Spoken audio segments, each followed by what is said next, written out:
Warren بفٹ دنیا کا 7واں امیر ترین انسان ہے. اس کو میں ریڈ کر رہا تھا، بڑی کمال کی باتیں اس نے لکھی. اس کی ایک بات میں آپ کے ساتھ شیئر کرنے جا رہا ہوں، لیکن جو نئے لوگ سن رہے ہیں ان سے ریکویسٹ ہے فالو کر لیں، سبسکرائب کر لیں، تاکہ آنے والی ہر ویڈیو آپ کو موصول ہو سکے اور آپ زیادہ سے زیادہ سیکھ سکیں. وارن بفٹ لکھتے ہیں کہ دنیا امیر بننا پسند نہیں کرتی ہے، امیر نظر آنا پسند کرتی ہے. کہتا ہے لوگوں کے پاس جب پیسہ آتا ہے وہ مہنگی گاڑی خرید لیں گے، موبائل لے لیں گے، مہنگے ڈریسز لے لیں گے، مہنگے مہنگے ریسٹورنٹ میں جا کے کھانے کھا لیں گے اور پیسہ اپنا برباد کر لیں گے. اگر وہی پیسہ کسی جگہ انویسٹ کیا جائے، وہاں سے اس کو ارننگ آنا شروع ہوگی، آمدن آنا شروع ہوگی، پھر پیسے آتے ہیں، پھر دوسری جگہ انویسٹ کرتا ہے، وہاں سے آتے ہیں، پھر تیسری جگہ انویسٹ کرتا ہے، وہاں سے آتے ہیں. جب آپ کے انکم کے ذریعے 5 7 10 بن جاتے ہیں، پھر آپ امیر بننا شروع ہو جاتے ہیں. لیکن ہم کیا کرتے ہیں، جیسے تھوڑے سے پیسے بچے ہم کہیں خرچ کر کے ضائع کر کے بیٹھ جاتے ہیں. کیا تو پھر جب کوئی مشکل ٹائم آتا ہے تو ساری امیری نکل جاتی، تب پیسے پاس نہیں ہوتے ہیں.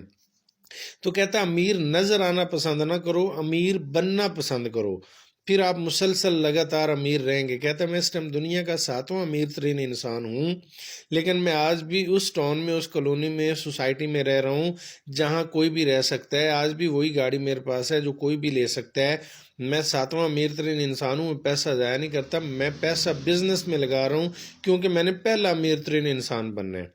وہ دوسری بات لکھتے ہیں، کہتا میں آج بھی 4 گھنٹے ریڈ کرتا ہوں، آج بھی لرن کرتا ہوں. کہتا جب تک آپ لرن نہیں کریں گے تب تک آپ ارن نہیں کریں گے. ارن کرنے کے لیے کیا کرنا ہوگا؟ لرن کرنا ہوگا. سیکھیں گے تو آگے آپ کامیاب ہو پائیں گے. تو کہتا آج بھی میں ڈیلی 4 گھنٹے اپنے 24 گھنٹوں میں سے 4 گھنٹے بک ریڈ کرنے پہ لگاتا ہوں. ہم لوگ سیکھتے نہیں ہیں.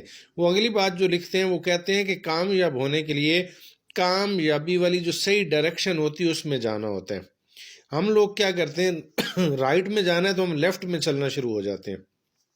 مطلب میں آپ کو یہاں بتاؤں، اس ٹائم میں باولپور میں بیٹھا ہوں، میں یہاں سے بتاؤں ایک سائڈ پہ کراچی ہے، دوسری سائڈ پہ لاہور ہے. میں اگر کراچی والی بس میں بیٹھ کے لاہور جانا چاہوں گا تو لاہور کبھی نہیں آئے گا.